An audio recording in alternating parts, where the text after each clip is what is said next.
It's Hanukkah, a week that we remember miracles.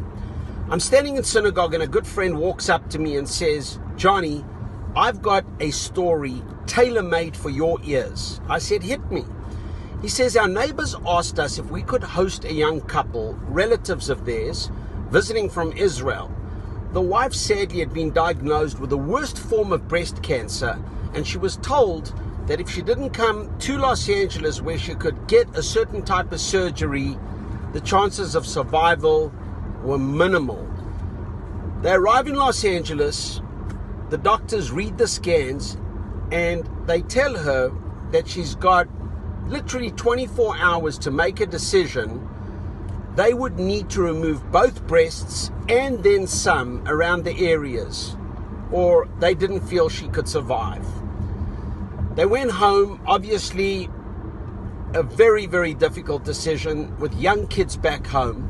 They came back to the doctor's office. While waiting for the doctor in the waiting room, their phone rings from the beautiful Holy Land of Israel, and a relative says, "I just went to visit your rabbi, and in talking to your rabbi, he asked me to call you and to let you know that there is no need to do the surgery. You should do the minimal amount of treatment." Obviously, they looked at one another and they said, "Well, we've already decided, based on the doctor's recommendations, to go ahead with the surgery." At that point, the doctor walks in with his assistant. As my friend reported, the doctor was white as a sheet. He looked at them and he said, "I just looked at another scan, and I don't know how to explain this to you, but you can get back on a plane and go home. There's nothing to do." My dear friends, miracles do occur. If you are out there suffering with a medical diagnosis or going through a very, very difficult situation, have faith. Don't give up. I know that sometimes the answers are no, and that hurts, and we don't understand.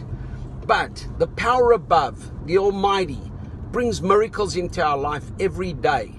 This is a true story, and this should give you encouragement to always live with hope, always be optimistic, and most times, things that we really fear work out for the good.